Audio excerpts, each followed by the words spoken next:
ভারতে পালিয়ে সেলফি পাঠিয়েছেন হাদির উপর হামলাকারী ফয়সাল করিম মাসুদ।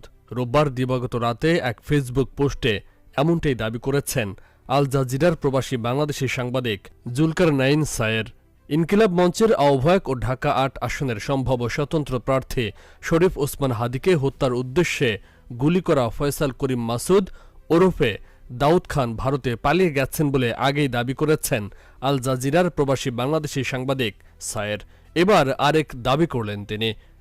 সায়ের তার ফেসবুক পোস্টে লেখেন, ইনকিলাব মঞ্চের সংগঠক ওসমান হাদিকে হত্যার উদ্দেশ্যে গুলি করার ঘটনার সাথে জড়িত শুটার সাবেক ছাত্রলীগ নেতা ফয়সাল করিম মাসুদ ওরফে দাউদ খান এবং তার সহযোগী মোটরসাইকেল চালক আলমগীর হোসেন ১২ ডিসেম্বর ময়মনসিংহের হালুয়াঘাট সীমান্ত পাড়ি দিয়ে ভারতে প্রবেশ করার পর জাহাঙ্গীর কবির নানকের পিএস মোহাম্মদ মাসুদুর রহমান বিপ্লব ফয়সাল করিম মাসুদকে একটি ভারতীয় নম্বর জোগাড় করে দেন বলে গোয়েন্দা সূত্রে জানা যায়। তিনি লেখেন, গতকাল রাতে কয়েকটি নম্বরে নিজেদের এই সেলফি পাঠান ফয়সাল করিম মাসুদ ওরফে দাউদ খান। তার দাবি, যে সকল নম্বরে এই ছবিটি পাঠানো হয় তার একটি ইন্টারসেপ্ট করে এই ছবিটি পাওয়া যায়, যা গতকাল ভারতের আসাম রাজ্যের গুয়াহাটিতে তোলা হয়েছে বলে নিশ্চিত হওয়া গেছে।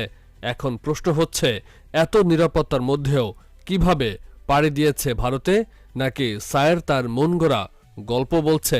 সেটি হয়তো সময় বলে দেবে।